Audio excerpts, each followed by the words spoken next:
Welcome back to the Unstuck movement. I am your host, Rob Z. This platform is for you to find the breakthrough that you're looking for in your life, to break the chains that have been holding you back.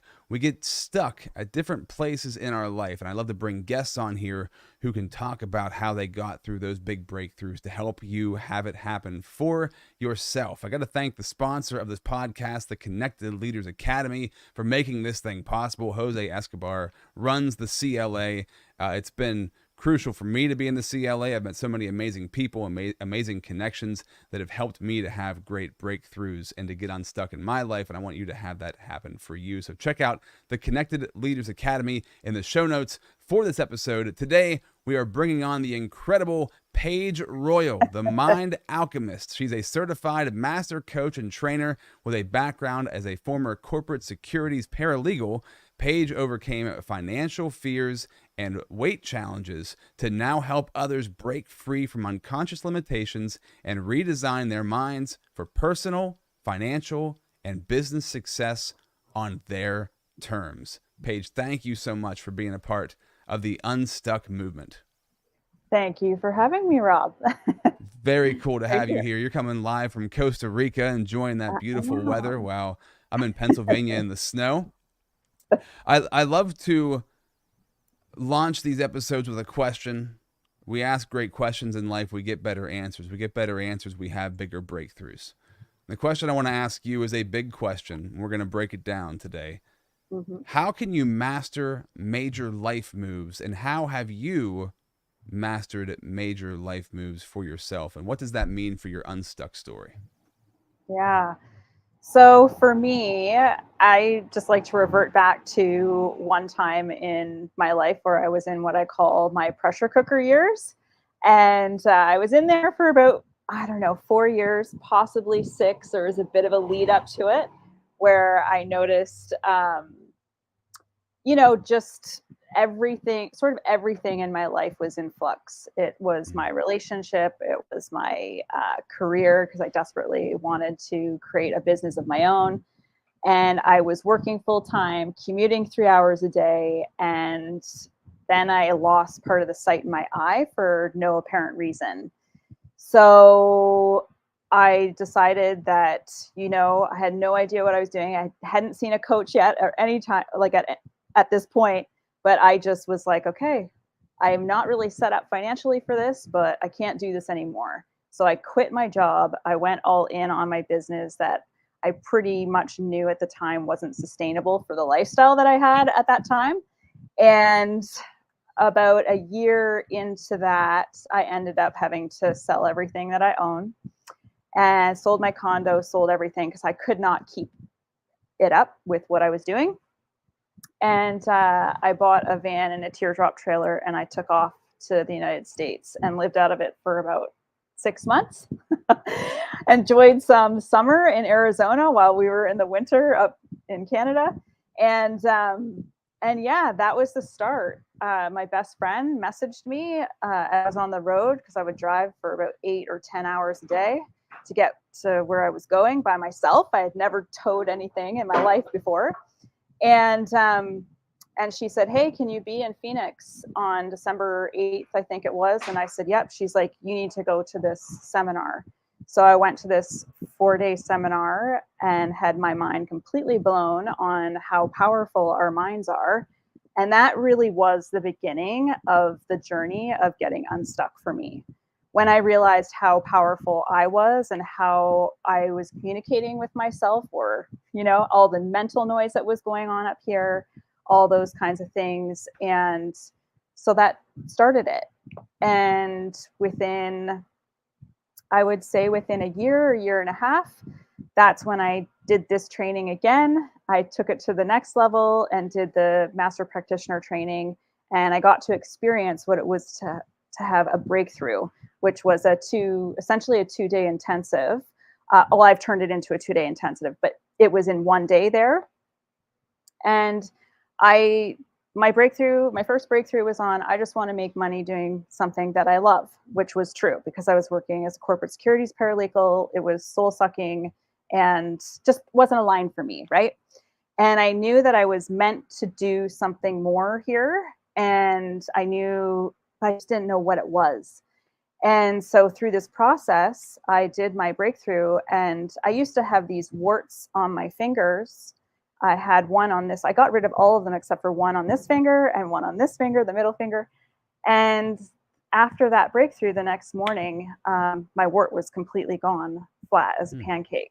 So it was a really great convincer to know that, oh, wow, my mind, I had a huge breakthrough, and the things that we're holding and carrying on that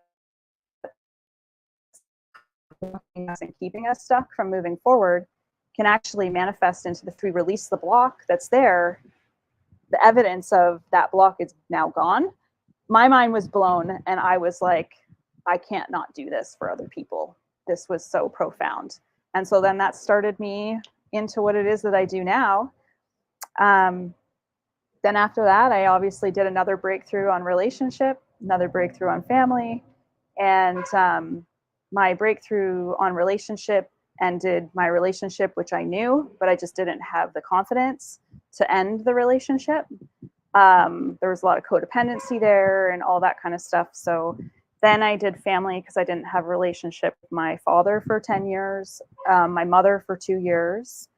We didn't speak, just messaged on Christmas and birthday. And once I did that, completely turned all of those relationships around. And within 8 months, had my family sort of sitting down with me going, what have you done? Because you're completely different and such a joy to be around.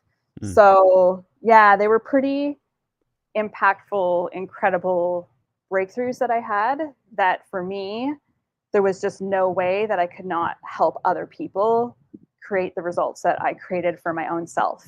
So it was really, the proof was in the changes that I had made, and that those changes actually stuck. And the relationship with my mom and I, and my dad and I, got better and better and better, right? So yeah.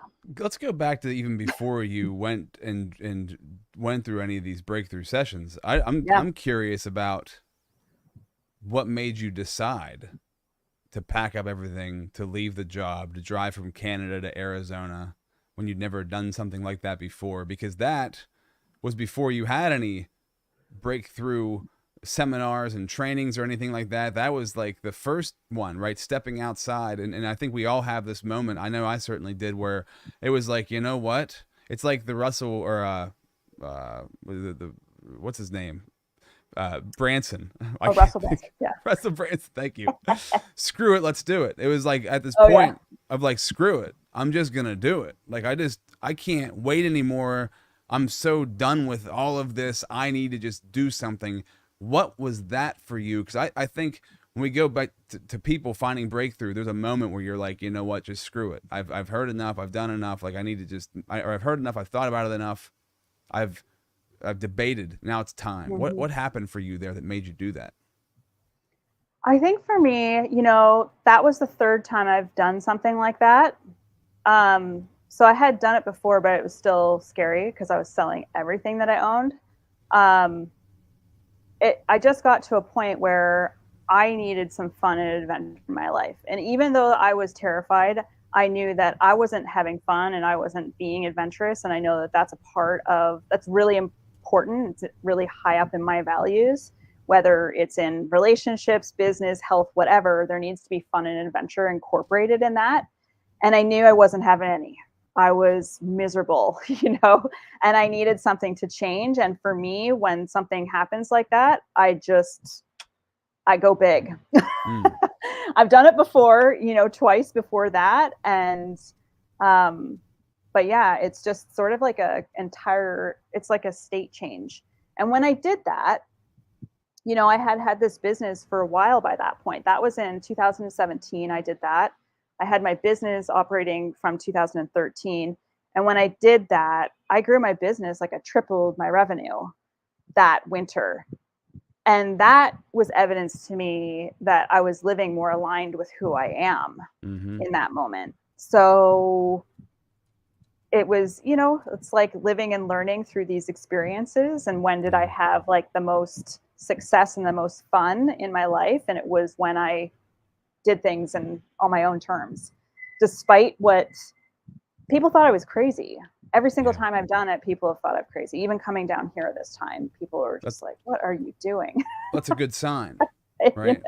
When somebody thinks that you're crazy, but you feel totally secure in what you're doing, that's a good sign.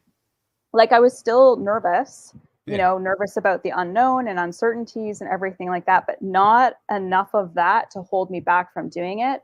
Right. And I feel as though I haven't always been this way, but for certain things, I don't really listen to the outside voices. I used to, like building my business or running my life for a while, those pressure cooker years, I was asking my family for advice on my business, my family advice on like what I should do with my life. And the problem with that is that firstly, they didn't have a business nor know of a business that building a business that I wanted to build in the way I was building it, which is virtual, being able to work anywhere. They were like, just go to work, have a job, if you want to have kids, get married, but this is the way it goes, right? Yeah. And I've always been a little different that way.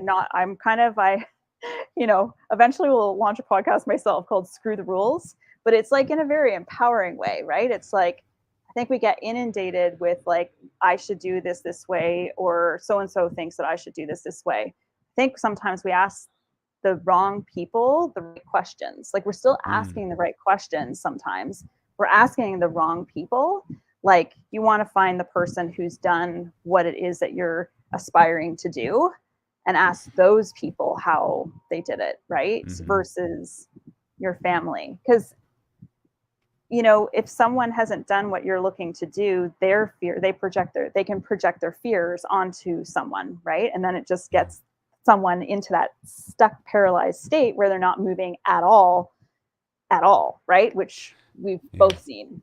So, which is, and you look at it from their perspective, they have your best interest in mind. They think they're helping and they're protecting you, and that's what your family should do. It should, it's not the wrong thing, and I think that's the thing to realize also is like, and this is what my mentors taught me, my spiritual journey has taught me, like when you're looking for what you're supposed to do, you need to go within, because that's where the answers lie.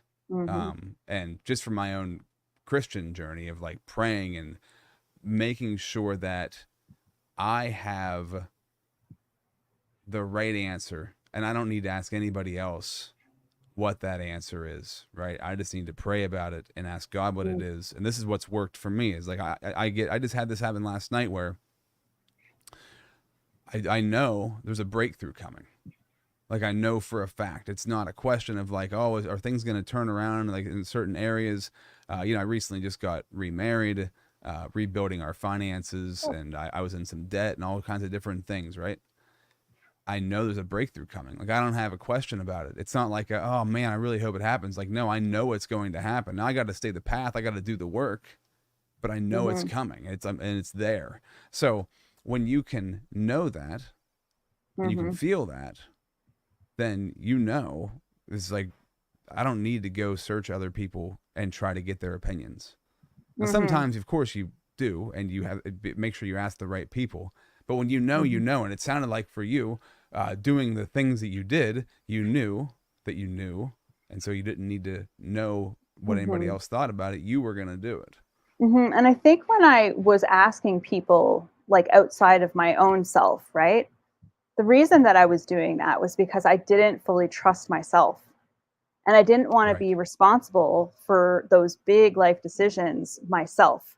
And I thought that other people knew better than I, because I didn't have that whole self-worth thing and knew that, no, I know what's best for me. So I didn't I wasn't connecting those either, and so what better way than to ask other people, And Paige, that's really, really good and really, really true, because I've struggled throughout my life, low self-esteem, low self-confidence, right? And that's when you go searching for the answers outside of you, Mm-hmm. and you don't listen to like what you feel, and you don't trust what you feel. So Mm-hmm. that's really crucial. And for anybody who's in that situation, that I don't know. I always get to this place of like, you're ready when you're ready, and I don't know how to make Mm-hmm. somebody more ready. Like, you just have to be ready yourself. You can do all of the work to get more prepared, but when you're ready, you'll Yeah. be ready. How do Oh you yeah. feel about that? Yeah. I feel like uh the saying that I like to say about that is when the pain of staying where you are outweighs the pain or the fear of the unknown, that Mm-hmm. is the magic moment. That Mm-hmm. moment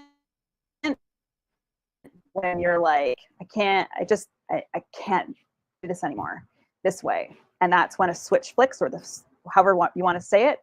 And they reach out to a coach, or they just purely make the decision in their mind and change. Right. Yeah.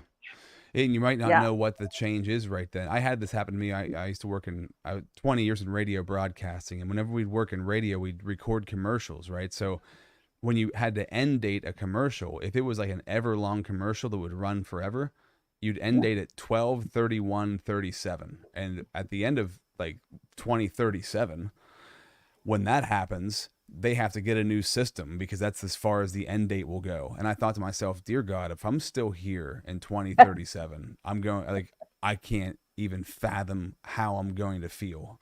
And it was like this, I can remember it because it happened a bunch of times, but like it had to happen enough times where I was like, I've got to freaking get out of here. Like, I got to create a plan and get out of here, because I can't be here in 2037, Yeah. because people were like dying in the company. Radio, it's funny, radio DJs, it's one of the most unhealthy professions there is, which is hilarious. Um, but just like, there's a lot of low self-worth in the industry. There's a lot of low self-confidence. And I was like, I can't be here and be this person that I am right now. I need to grow. It needs to happen. I don't know how I'm going to do it yet, but I know it needs to happen. Mm-hmm. And so with what you're saying, is it's spot on with that. It's like, I'm not quite sure how I'm going to make it, where it's going to go, what it's going to look like, but I know something needs to change, and you need that catalyst for that change. Yeah. So what I want to do right now is shout out to our sponsor, the Connected Leaders Academy. When we jump back in here in just a second, I want to talk about your quote, the saying that you live by, that we can change the way we look at, when we change the way we look at things, the things we look at change. I've heard that, and I love that, and I want to know what that means for you. So we're going to talk about that in 1 second, but right now, find out what the CLA is all about.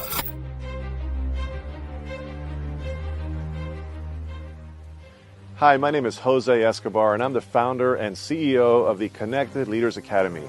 We're a growing tribe, a community of entrepreneurs all over the world, globally, all across the country, high performers, titans of industry. If you're an entrepreneur and you're looking to grow personally and professionally, scale your influence, develop your skill sets, move the needle in your business, more clients, more money, more profit, the bottom line, and of course, grow your circle and your network like never before, this is where you want to be. Join the Connected Leaders Academy today. We are scaling massively. We want to welcome you in. Check me out on Instagram and on Facebook, the @ JAESCO25. We look forward to having you join us. Take care. All right. So when we change the way we look at things, the things we look at change. What does that mean to I you? love that quote. How did that play into your life? Um, it's all about shifting perspectives, right? It's like our lives are a set of stories per se. And Mhm. so we get to decide what story to tell. So when we change the way we look at things, so like this happened to me recently, actually. I won't tell that story, but like it happened recently where I was like, I can either tell this story of this thing not working out, right, the way I wanted to, or someone perceiving something that I said or did in a certain way, Or I can shift the story that I'm holding about that and remind myself that what it was that I was saying came from a place of love, care, and concern for other people. Right. And so when someone's misinterpreting something, we can just shift, like, okay, where was I coming to from that? Because we have no control over what other people, like, anything that we say or do, people can, they interpret it in their own way. It's important for us to remember to interpret it in our way, so we can make things mean anything. So when we change the way we look at things, the things we look at change. So for me, when I actually changed that, it completely shifted my state from a state of feeling, essentially at the root of it, fearful, to a state of love. And you just feel different in your body when that happens. And then you just tell that story. So we can all do this at any time. It's just being self-aware enough to know, what story am I telling right now? And if I shift the story, it will shift the way I look at things and the way that I'll feel inside my own self. And it doesn't matter what other people think. It's so good. The thing that comes to mind for me, this is funny. When I do this show, like, the same themes come up over and over again, because the themes for breakthrough are, there's a lot of the same things. Your mess becomes your message, and that everything in life is a blessing, depending on how you look at it. So there's things in your life that seem to be like complete curses that are put on you. But if you could choose to look at them as a blessing, like, where's the lesson in this? Then it's going to emerge, right? If you ask the right question about it, it's going to emerge. Like, a couple of years ago, I found myself, going through a divorce, getting in debt, just my life it was just thrown into like this big upheaval. It was like, why is this happening? Like, what is going on? And it felt like I was like being cursed, right? It was like, why is all this horrible stuff happening to me? But I had a great mentor and great people around me who helped me to like refocus and look at, like, okay, why is this happening? What does it mean? And if it was like for the good, what's the blessing that's going to come out of it? And so I changed careers. I changed so many of my habits, the way that I thought, the way that I looked at myself and my situation, found another amazing person to be with and to be married to. And just like, life just changed. And in the midst of it, it can be really hard to see. The blessing can be really hard to see, but know that it's there if you look hard enough and you pay attention, you ask the right questions, and you've got to partake in it too. It's not going to happen on its own. You've got to play the role that you need to play in that. But it's really incredible. And that when I read that quote that you had written, it's so true. How can I look at the situation differently? And if I can, what does that mean for me? How do you help people see that when you're working with them? How do you help them see that change to have that breakthrough? I listen. I listen to them, and I take them through a process. Like, I have like a 26-step process that I take people through, where I'm speaking to their unconscious mind, where a lot of our programming lives, in the form of stories and limiting beliefs and all the emotions tied up in those. And I listen to them. I listen to the stories that they're telling. Stories I'm not so interested in, because those will change once you change the belief and release the emotions. But yeah, I really, really listen. And in that first part of the process, I help them make like the conscious connections that are their patterns and their strategies that they're using. I know it's kind of going in a different, but this is how I do it. It's like, if you have a belief somehow you're not good enough, or I'm not good enough, then what happens is we'll go out and unconsciously find ways to prove that to be true, because that's what we know, right? And so the idea here is that we want to speak to the unconscious mind. We want to find out what that big limiting belief is that encapsulates all the other ones underneath, kind of like an org chart. Yeah. And we want to capture that one, and we want to change that by releasing all of the stories, because when we have that belief, we'll have decided that at some point very young. It could be, depending on what you believe, it could be, passed down genealogically or past lives, right? So we pick that up, and then we have all these experiences to prove it to be true. So then how we can stay stuck is that we've already had enough experiences of one thing. It's like, nah, won't do that, because we already know the results that we'll get if we do that. So that's how powerful our beliefs can be for us. And so we want to go in there, and when we shift that, then we are perceiving things differently. So it's kind of like, I always talk about biking because I'm like a road cyclist and mountain biker. And I used to teach that. That was my first business. And so I always talk about it's like riding a bike. And, you know, if it's wet outside, there's like water that comes up off the tires. Hopefully you're wearing glasses, and they spit up onto the glasses, right? So then we're looking at life through all of this kind of dirt and beliefs and stuff on our glasses. So what we want to do is we want to go in to the unconscious mind, and we want to find the root of all of where that started, and then we wipe it clean. And when we wipe that clean, the problems that we had before are where the energy that we had on those past life experiences that we really legitimately experienced and held emotions are neutral. And so then from that place, then we can, you know, look at setting a goal and a strategy to move towards that with accountability. So that's how I do that. And in that process, help them make conscious connections in the first bit of it, to kind of connect the dots of here's why this happens. Yeah. Before we started recording this episode, or before we started the podcast, and I posed the question to you, how can you master major life moves? And you said that's a big question, right? It's a big question to answer, but what you're saying is the answer to it. It's going down to the core of everything, of how, because the thing I love to do in coaching is help people find breakthrough, right? What are the breakthrough strategies?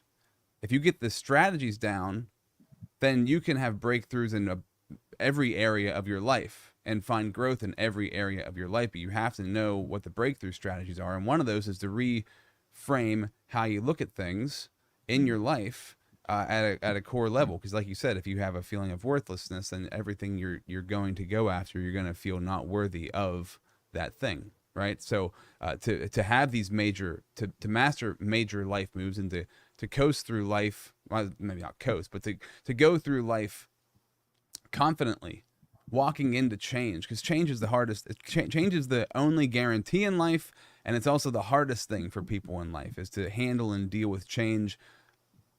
Not expected change, because people look forward to that, or positive change, right? But the unexpected change, or the difficulties that even come through when you're trying to positively change, you don't know the difficulties that are going to pop up. Like when I wanted to create my own business, it's like, man, what a great change this is going to be. And then God said to me, well, okay, if you're going to start changing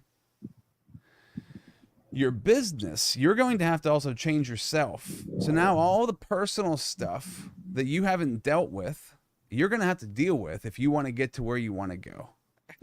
And it was like, oh crap. Oh wow. Okay. So because I want to change and do this thing the right way, because I don't want to do it the wrong way and bury all this stuff and push past it. I want to deal with it so that I'm the best version of me that I possibly can be, the version of me that is able to really help and help others change. So I want to know the strategy. I want to know how to do these things for myself so I can help other people do it for themselves. And it's really just a magical thing to be on this journey. I mean, you're not at the end of it. I'm not at the end of it. I'll never have it fully figured out. Neither will you. Neither will anybody else. But to know that there is that journey there, and it's the obstacle is the way, right? We're going through these obstacles. We have to go through them. I just heard somebody say this earlier, and it was so good. It's like the story of David and Goliath. David needed Goliath to grow to become King David. That's part of the story. You need a Goliath in your life. So we always run from these Goliaths, but we actually need to run towards them, because that's where the answers are. Yeah, I agree. Like the struggles are the actual gifts. Like I look back and I used to say to myself, like, why? Like, I swear sorry, we've got some, I'm not sure if the background noise is being picked up there. But we have all of these struggles, and I was thinking, why is all this stuff happen to me? Like, and why do I, like, the path goes this way and everyone's going there. Why do I always go this way? And now, 47 years old, found the thing that I actually love and am lit up by. Couldn't imagine myself doing anything else but it. Now I get it. I was like, oh yeah, I was meant to have all those experiences so that I was able to be so diverse with my stories, because people really learn through the stories of others. And so I can talk about so much that I've overcome.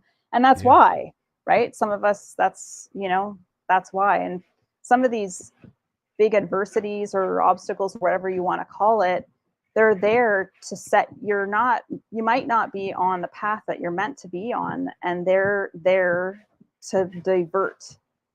And it's scary, because I like to say, like, back onto the topic of change can happen really fast.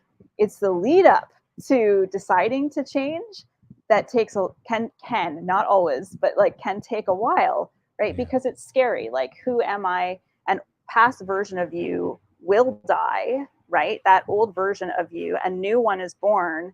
And a lot of people don't really think of that part, that sometimes the change is so profound that we're like, I went through that, like almost like a little grief spell of like, I miss that old version, but I liked this one better. But at the same time, it was so different that I was like a little sad about it, felt bad for her, right? And where she was. And that was really comfortable. But here we go, onwards and upwards. Absolutely. So, and it can be scary. Really good stuff. Really good. As we come to the close in this, I want to go back to, you were talking about your relationship with your parents, and you rebuilt those relationships. And I think it's everybody. It's every single person that's ever lived. Your root stuff is from your, early years, and your parents have a lot to do with that. And there's a lot of lessons in there. And we all go through periods of our lives where we're angry at our parents, or we blame our parents, or, all those different things. Even if we've had great upbringings or horrible upbringing, it doesn't matter. Like, that's usually where the stuff goes. So for you, what was that like? What was your relationship like with your parents, and how did you rebuild it? And what did it require of you? Oh, my parents, it was always sort of rocky. I did things my way. Very strong little girl, strong young woman, teenager. And so my mom and I mostly locked, heads a lot. I wouldn't say exactly that I was the greatest daughter in terms of how I behaved, which I think a lot of people could say. But there was also a pretty traumatic event that happened when I was around 15 years old. And I didn't realize, because I had talked to psychotherapists and different things like that, but I didn't realize I was still hanging on to a lot of resentment around what had happened back then. And it was just an affair that happened, where I was working with my mom and the owner, and the wife found out, and then I immediately got fired. And I was 15, and I didn't know what a big impact that had. And I stuffed down all of those feelings for many, many years and never talked about it, because I put other people's feelings in front of my own, if that makes sense. Yeah. So when that came up in that breakthrough, that's when I acquired warts on my hands. So I had that wart for about 30 years. I had gotten rid of some, but I could not get rid of this one on this finger, or this one here. And they weren't big enough to like go to the doctor, so it was just, I left it. And I think I left it because then when I did do that breakthrough, and that story did come up around, I just want to make money doing something that I love. I had no idea. I could not see the connection there of having been fired when I was young for something entirely out of my control. But then once I released all of that wart disappeared. And so,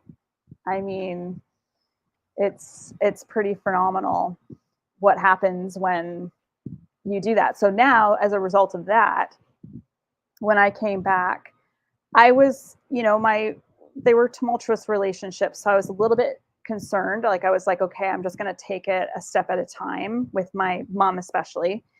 And so I thought, and being around my family. So I just put up internal boundaries. Like, I didn't share my boundaries because when other people have got all their baggage still, they might not be receptive to it. But I thought I can create my own internal boundaries here. So I would only go for like a day and just spend the day with them and then go home and sleep at my own place.